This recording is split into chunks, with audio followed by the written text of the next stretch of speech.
And now it's time for Ag on 8, where we share ag news impacting you. Well, some farmers are worried their bottom line could be a problem this year. The National Corn Growers Association saying almost half of the surveyed 1,000 farmers think the U.S. is on the brink of a farm crisis. 2/3 were concerned about their financials on the farm this year, more than last. And that means they're thinking about putting off buying new equipment and not using as much fertilizer because of the economy. Well, John Deere says it notified 141 workers at plants in Waterloo and Des Moines they're losing their jobs next month. Deere says the layoffs are due to decreased demand and lower order volumes.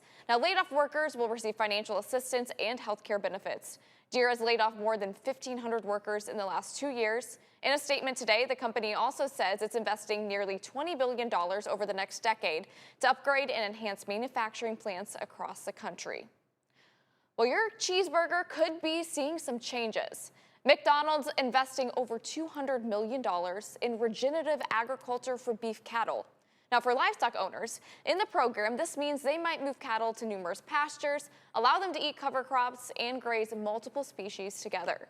The investment will span 4 million acres in up to 38 states. For 25 years, people have been diving into Iowa's history through a barn tour. Now, Emma Bucher takes us there, sharing about the record-breaking year. These are the Parkside Farms barns in Dixon, Iowa. Built in the early 1930s, they're one of 16 other barns joining the barnstorming tour for the first time this year. Come on in. Welcome to Parkside Barn. What began as a hog barn nearly a century ago is now part workshop, part hobby haven. Yeah, well, come on in the train room. Owner Dennis Kramer restored the barn with original hardware and windows handcrafted in this workshop. The barn survived the 2020 derecho. And that's probably what helped save this from going down. Thanks to these heavy internal beams, not found in most barns. Kramer highlighting the importance of preserving Iowan history through the tour. We lose about one barn a day in Iowa. And they're going down, and the derecho really played heck with the barns here in central Iowa. You know, I think it's just interesting to preserve these barns, and they're all different. And while Parkside Farm is new to the tour, another stop just west of here brings over 100 years of barn history full circle. I said, yeah, I'd love to show it to people. It's a beautiful barn, and it's not something I can take credit for. I didn't build it. But he did restore it, says owner John Penny. And then I remodeled it, gutted it out. With some help from his family, here seen repainting the barn just a few years ago. The barn here was built in 1914. It was built by Ben & Steele, who was considered kind of the Frank Lloyd Wright of round barns. At Knoll Crest Farm stands the Nebergall Round Barn. Once holding dairy cows and draft horses, today it holds a space in state history, honored in the National Register of Historic Places. If you have an old barn, put a roof on it and keep it stabilized and put it on tour. So it's part of Iowa history. This year's barn tour honoring the stories built into Iowa's landscape and the people working to preserve them. Emma Bucher, WQAD News 8. In Iowa, trucks moving corn, soybeans, hay, and other agriculture products can now weigh more on the road. Iowa Governor Kim Reynolds signing a harvest proclamation, saving farmers time and money on fuel. The Iowa corn growers saying the change allows a 500-acre farm to cut back about 13 truckloads. It runs through October 18th. Well, cousins in Carroll County, Illinois are national finalists for a prestigious FFA award. Delana and Nevin Erbson are American Star finalists, and this means that they are 2 of 16 people competing in 4 categories for the awards. The awards look at each member's collection of projects over the years, judging them on management skills, education, and leadership. Now for Delana, those skills she's learned in her projects over the years are paying off big. Well, Delana, thanks for joining us today. Yeah, thanks for having me. Well, you're up for a big national award right now. How do you qualify for the National FFA American Star Awards? Yeah, so all throughout high school, had to do a bunch of SAE record books. So I did science fair projects throughout my entire high school career, and then continued to do those as I went into college, and then did record books on them through the AET throughout my time. And then to actually go get an American degree, you have to fill out an application, answer some questions just about your projects and everything, and then submit that to get reviewed by the state, so then you can be put up as a national. And then when it comes to actually being a star, that's a little bit of a different application where you have to go a little bit more into depth about all the science fair projects that I did. Like for me personally, it was the science fair projects. And then also like a little bit more questions and essay type answers for that stuff. Well, you mentioned science fair projects. Do some of your projects have to do with cattle, or is that just something that you're interested in? Yep, so pretty much all of mine, except for a couple, were all cows.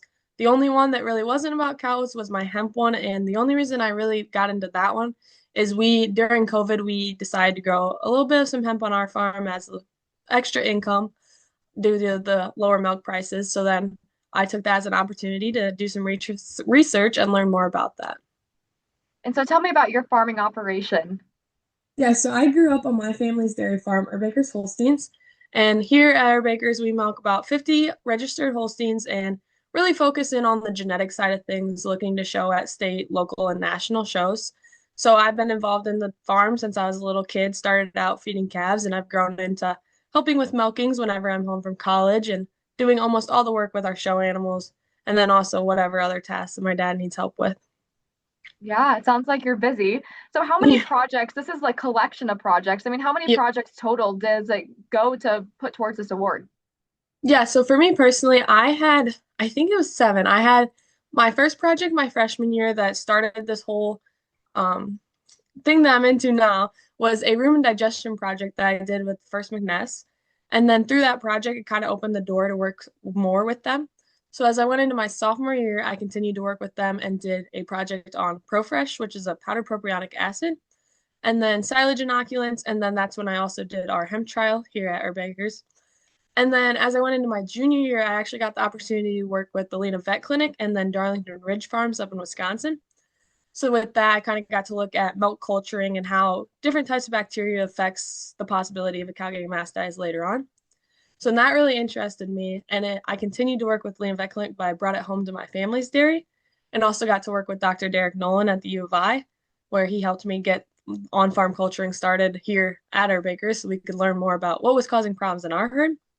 And so then I continued to take that as I went to Iowa State, working in the microbiology lab a little bit, learning more and more about those gram positive and gram negative bacteria. And then for my last science fair project, I got to work with Select Sire's member cooperative and actually go out on farms and see what management practices or different things that they were doing on their farm were helping them be the most profitable that they could be. Wow, so this is taking you from a little girl to now in college, researching all these things. It sounds like internships and projects and working with professors. Where do you hope it takes you in the future? Definitely. So I actually do have a job with Select Sire's member cooperative after college, working in that Northeast Iowa region and going out on farms and helping them be more profitable, doing a consulting role and all that stuff, as well as staying super involved in our home dairy. So all these projects, all of them, I've actually brought some information back to the home farm and made improvements on our farm. So all these projects have kind of like opened the door and made me realize what research could really do for a dairy or honestly, any farm really. And these projects has really helped me like get to that point of where I can actually make a difference and help other farms be more profitable as well as ours. So you think all these things that you've worked on throughout high school and now college have really helped you be able to further your family's farm in the future? Oh yeah, definitely, definitely. My very first project, my dad's very stuck in his ways. So like this was like really cool that my very first project, we actually changed our ration because of the results that I came up with. So yeah, that was really cool.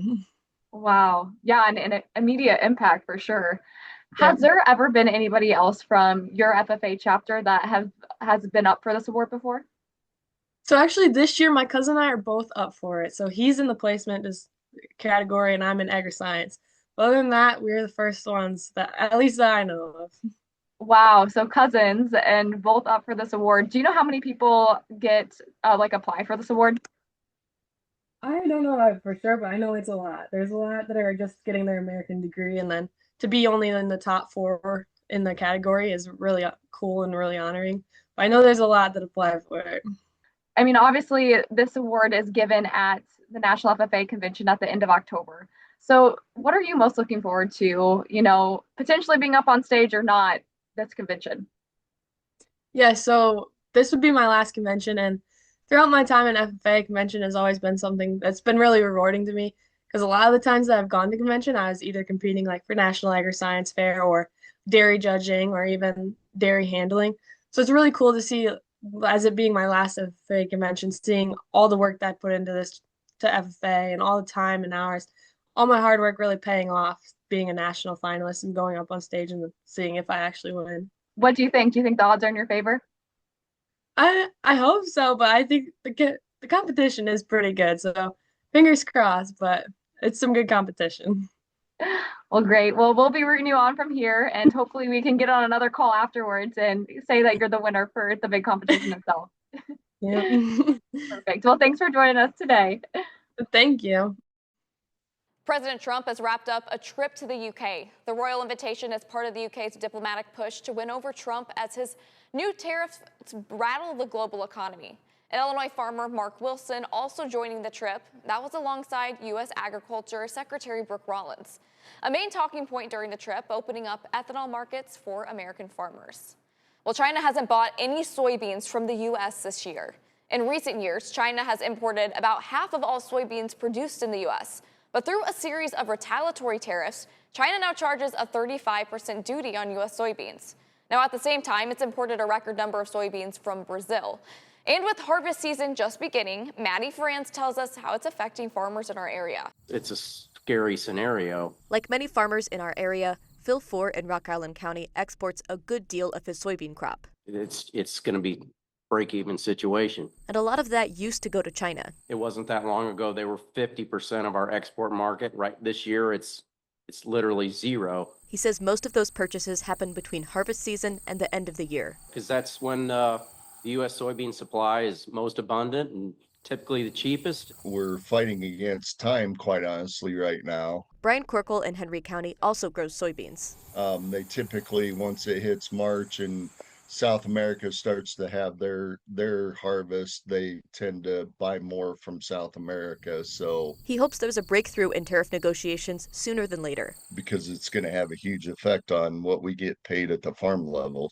Everything's inflated. Ford says this uncertainty is only adding to the stress farmers feel right now. The 6 months after harvest are when he typically plans his expenses for the year, but it's a tough task when the future of his crops is unknown. Everything's higher, and we're not seeing it on the backside to fill that gap. We are certainly minding our expenses a lot closer, and trying to keep those in check. Corkle says he's focusing on what he can control. Hopefully something will come about here soon. And also on the trade front, Iowa Agriculture Secretary Mike Naig is back in the U.S. after a trade mission to India. Governor Kim Reynolds announcing a partnership with the state of Maharashtra while the group was overseas. Iowa's the first state to have a partnership with Maharashtra, and it's why I caught up with Secretary Naig, hearing what it means for farmers and tariff negotiations. Thanks for being here today. Oh, absolutely. Great to catch up. Yes. Well, tell me, we're, obviously talking about your trip to India recently. What was the main goal for this trip? Well, traveling is something the state of Iowa's got a long history of taking trade missions, taking Iowa businesses, Iowa farmers, and traveling to important markets around the world. So one, we do this all the time, but two, India specifically. This was a return trip. Governor Reynolds and I led a delegation just about a year ago, and we were so intrigued and saw so much potential to build relationships, but also, my goodness, it is the largest country in the world by population. They have a productive agriculture, but there's a gap between what they need for their growing population and what they can produce. And obviously, we think that the U.S. and certainly Iowa can play a significant role there. So it was a lot of still fact-finding and trying to learn more about the market, but we were absolutely meeting with government officials and with businesses, folks that would actually be doing the importing. And so we are always trying to push to expand markets for what we do so well here in the state of Iowa, which is we have a very, very productive agriculture. We need places for those products to go. And this announcement out of this trip was this new partnership. I mean, how are farmers going to directly benefit from this? What agricultural products are likely to be on the front lines there? Yeah, well, two parts. One is what products. I think in the near term that DDGs and soybean meal. So DDGs, one of the products that comes out of ethanol production, and ethanol itself. So ethanol, DDGs, and soybean meal for their feed industry will be critically important. They are big users of ethanol in their transportation system and the industrial uses as well. So those are some of the near-term opportunities that we think. And then long-term, India's got a growing middle class. I mean, you're talking 500 million people and then rising incomes as their economy continues to grow. And every single time that has happened in the history of the world, what the population starts to look for is more protein, more meat, more eggs, more dairy on their plate, and more diversity in their food. And so we believe that really the relationship with India and the trade conversation will be all about protein, either helping them produce their own or selling them the protein that they can consume. Either way you slice it, it's a big market with an opportunity. I know as of August, the U.S. did put about a 25% tariff on India. Does this complicate this relationship, or is this relationship that's new here show that we're moving in the right direction? You know, great question. And I have to tell you that given the recent sort of tensions, if you will, that are playing out in the news between the United States and India over Russian oil and maybe backing away from what we thought was going to be a trade agreement earlier this summer, we wondered what would we experience when we were there. I have to tell you that it was very much actually Prime Minister Modi and President Trump, while we were even there, were exchanging tweets and messages saying, now we're friends, we're always going to be friends. And I have to tell you that really the dominant message that we got, whether it was government officials or business community, was, hey, it's not a question of if we're going to have an agreement. It's just when.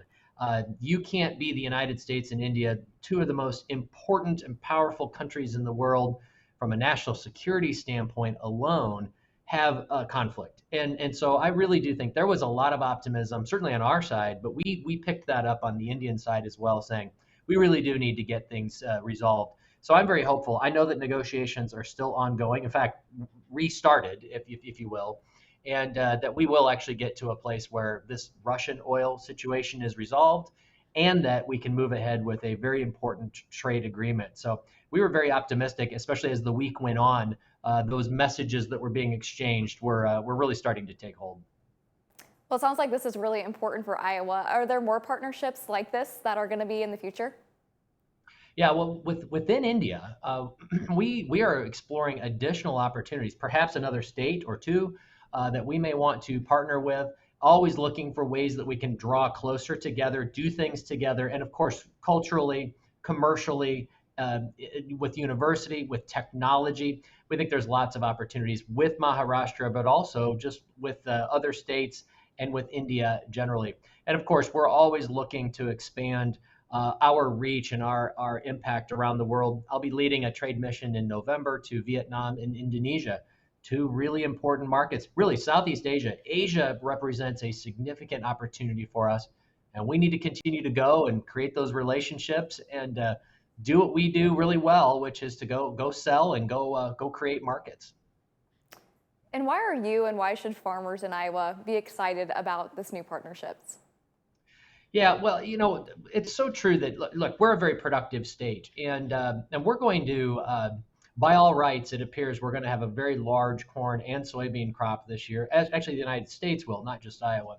And so what that drives home is that we've really got to be focused on how do we expand markets. And we should be using as much of what we produce here in the United States. So we're obviously big advocates for biofuels, year-round access to E15, sustainable aviation fuel. Frankly, you name it, if it's biofuels, we want it. And that'll help drive demand here in the U.S., but we are also an exporting country and an exporting state. And so we have to be thinking about where can we see additional markets around the world. Something the Trump administration is clearly working on, right? They're using tariffs, which does create some disruption, as a tool to bring countries to the table and get to a better deal. And so that's where the optimism can come from. And frankly, the hard work needs to be done is go engage with those markets, sell more, open them up, and make sure that it's a fair deal for the United States. We deserve that, and we will benefit when we have that greater access and fairer trade. Well, Secretary Naig, thanks for filling us in. As always, it's a pleasure to talk with you. Great to see you and great to be home, but I will look forward to be traveling again later this fall. Well, thanks. We'll have to catch up then. Naig says he's looking forward to 2 more trade missions in November. They're to Vietnam and Indonesia. Well, thanks for joining us for Ag on 8. We'll see you next week.